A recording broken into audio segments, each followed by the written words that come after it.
Yan, isa sa mga part-time ko, no? Dito sa pag-aalaga ng manok ay itong pag-aalaga ng ganito kalalaking manok, ganito katatangkad. Leeg pa lang, oh. Yan. So ito ay 4 months old na manok. Yan. Yung kulay niya, dark kanawayon.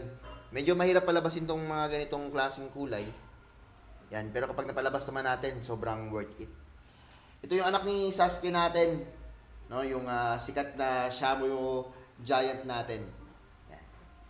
So, yung kanyang leeg, matangkad, yung kulay napakaganda, yung paa naman, kita niyo naman.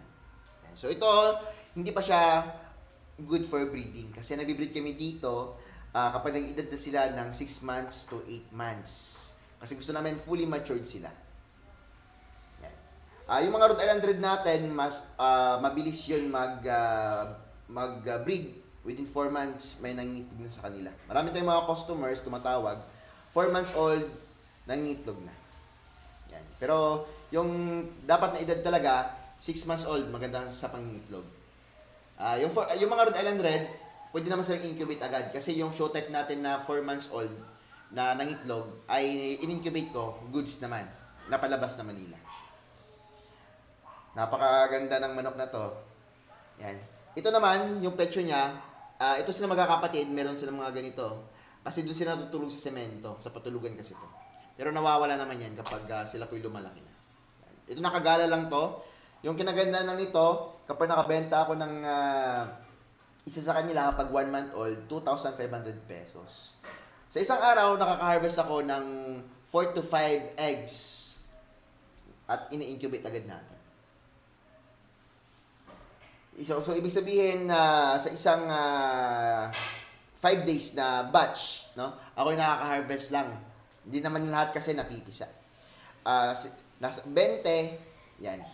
At nauubos agad yung kanilang mga sisiw. Yan. May mga buyer agad. Yan. Yung iba naman kinikip ko. Kasi nga maraming pumupunta din dito. At para tuloy-tuloy yung lineage natin ng mga ganitong klaseng manok. Sa ngayon, yung breeder natin ay nasa 10 inahin lang ako na nakakulong at sila yung aking pinag-breed, pinapaitlog. At may 2 brood ako na ginagamit. Ito naman, isang anak din ni Sasuke. So, mga anak lang po ni Sasuke yung ipapakita ko sa inyo. 3 anak lang muna yung ipapakita natin. Yan. So ito, kanawayon din and nakagala din po to, no? Naka free range lang po to sa ating manukan. Hindi po yung naka-net, bali free range talaga. Kahit saan sila pumupunta. Ito yung ginagawa ko sa mga ganitong klaseng manok. Yan, para ma-exercise nila yung mga buto-buto nila. Dahil kapag lumalaki sila, mas bumibigat sila. Yan. So, para maganda talaga yung paglaki nila. At hindi po sila madaling sakitin dahil nga nakaka-adapt agad sila sa environment, sa klima. So, halos kanawayan yung mga anak ni Sasuke. Yan. Ito, napakaganda rin ng kulay niya. May mga nag-offer na sa akin ito, no? Pero hindi ko talaga ina-out. Dahil nga, pinaparami ko yung mga ganitong klaseng kulay ng mga babae. Yan. At ibabangga natin to sa iba't ibang bloodline din. So, meron tayong King Arthur at yung dumbo natin na si Kronos. Yun yung ibabangga natin sa kanila. Ito naman si Itachi. Yan, medyo sumikat ito si Itachi sa Facebook dahil yung mata niya, tignan niyo naman. Yan, parang mata ng pusa. Yan, sinyal po niyan sa anak ni Sasuke na si Itachi. Yan. Yung kulay nito is dark kanawayon. Yan, napakaganda ng kulay. Bata pa po kasi ito si Itachi, no? Yan. Pero nakita natin ang potensyal dahil sobrang ganda ng kanyang kulay. Matangkad, no? Mas matangkad pa to sa kanyang ama. Yan. Yung kinaganda dito sa ganitong breed ay kapag nakabenta ka ng 10 sa isang buwan, no, na tagpa 1 month old, ay 25,000 agad. Yan, no? So, aside doon sa mga Rhode Island Red natin, Black Austolorp, Shamu Native, sa ating Fancy Hybrids, Yan, Jersey Giant, show type na Rhode Island, tsaka Darag. Yan. Ito din yung pinagkakitaan natin, maganda din yung bentahan. Sa isang buwan, no, nakakapag-ubos tayo ng 20 to 30 heads. Yan.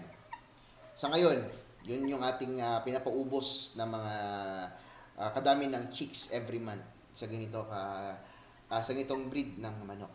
No? So, malaking kintaan din po talaga. Malaking tulong para sa ating mga farmer ng manok.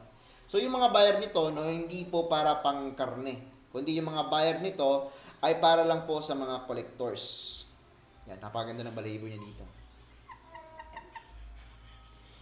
Mga collectors, madami sa Pilipinas. No? Nababaliw siya sa ganitong klaseng manok. Yan. At hindi po ito, no? Hindi po ito for warrior type. Kasi yung mga warrior type medyo ano lang siya, medium size to large size. Yan. Kapag ito ginawa nating warrior type, sayang kasi nga mamahalin to. Para lang po ito sa mga collectors ng mga malalaking manok. No? Yung kinagandaan din dito sa manok na to, talagang ako talaga nahiligan na ako dito. Dati hindi ako mahilig sa ganitong klaseng manok, pero nung nagkaroon ako ng dalawa, patuloy akong nangongolekta din ng iba't ibang klase ng bloodline. No? So, halos mga sikat na bloodline dito sa Pilipinas ay meron na tayo and minimix natin siya. So, hindi po tayo bibreed ng same bloodline. Iniiwasan natin yun. Kasi nga, kasi kapag same bloodline, para sa akin, no? Same lang yung pinanggalingan ng ganong bloodline. Kapag purong-purong bloodline, yung problema nun, yung genes niya, tsaka yung lifespan niya. Posibleng magkaroon siya ng mga sakit in the future, may problema sa katawan niya. So, iniiwasan natin kapag ganon. Dito, yung mga bloodline natin ng mga breeders, yan, mga puro din, pero yung partner nila, hindi sila same bloodline. No? Mga purong bloodline din na galing sa iba't ibang sikat na breeder. Yan. So ngayon meron tayong PB line, Dumbo line, meron tayong Dumpo, meron tayong Dumbo-Dumpo, meron tayong King Arthur. Yun yung ating pinaghalo-halo dito. Yan, no? At yung mga anak naman nila ay pwede na namang i-cross, no? Yan. So pure Shamo Giant pa rin, pero hindi same bloodline.